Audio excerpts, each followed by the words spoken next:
Ever stare at your bank account after a surprise bill and wonder, how am I supposed to make rent this month? Been there, done that. Thankfully, there are apps like FloatMe that promise to help you avoid those dreaded overdraft fees. But before you hit download, a crucial question arises. Does FloatMe actually charge a fee? Let's face it, nobody enjoys extra charges, especially when you're already in a tight spot. So, in this video, we'll dive deep into the world of FloatMe and answer that burning question. Are there hidden fees lurking, or is it a financial lifeline? FloatMe 101. How does it work? First things first, how does FloatMe even work? Imagine you need groceries, but your account is running low. With FloatMe, you can instantly float a small amount of cash, typically between $50 and $100, to cover your immediate needs. The app then connects to your bank account and schedules a repayment for your next payday. Sounds pretty straightforward, right? The fee factor, breaking down FloatMe's costs. All right, back to the main event, fees. The good news is, FloatMe doesn't charge a traditional monthly fee just for having the app. It's free to download and sign up. Here's where things get interesting though. FloatMe offers two main ways to repay your advance. Free option. This is the most budget-friendly approach. If you repay your advance by your next scheduled payday, there are zero fees involved. FloatMe considers this a courtesy advance, essentially a helping hand to bridge the gap until your paycheck arrives. FloatMe Instant Option. Need the cash a little faster?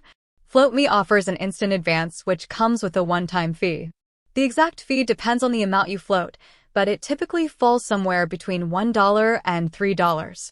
For example, if you float $50 with the instant option, you might pay a $1.50 fee. While not a massive cost, it's important to factor this in before choosing the faster option. FloatMe versus traditional overdraft fees, a numbers game.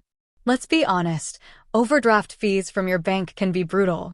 They can easily reach $30 or more per transaction, which can quickly drain your account.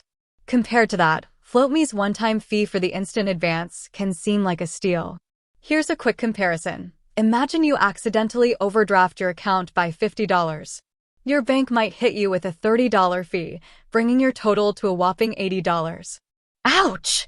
On the other hand, if you use FloatMe's instant option for the same $50 advance, you'd pay a $1.50 fee, keeping your total at $51.50. The difference is significant. Beyond fees, other factors to consider. While fees are a crucial aspect, there are other things to keep in mind with FloatMe. Eligibility. FloatMe has certain requirements to ensure responsible lending.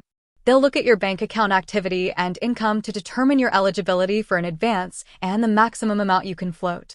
Advance limits. As mentioned earlier, FloatMe typically allows advances between $50 and $100. This might not cover all situations, so it's important to be realistic about your needs. Building credit score impact. FloatMe itself doesn't report to credit bureaus. However, consistent on-time repayments within the app can be a positive for some third-party credit building services that partner with FloatMe. FloatMe, a helpful tool, but use it wisely. So, does FloatMe charge a fee? The answer is yes, but with a caveat. There are no monthly fees, and avoiding overdraft charges by using the free repayment option can save you significant money. However, the instant advance fee adds a small cost. Ultimately, FloatMe can be a helpful tool for managing short-term cash flow issues. Just remember to only borrow what you absolutely need. Aim to repay your advance by your next payday using the free option to avoid fees. Consider alternative solutions like talking to your bank about an overdraft protection plan or creating a budget to avoid relying on advances in the future. With that said, thanks for watching, and until next time.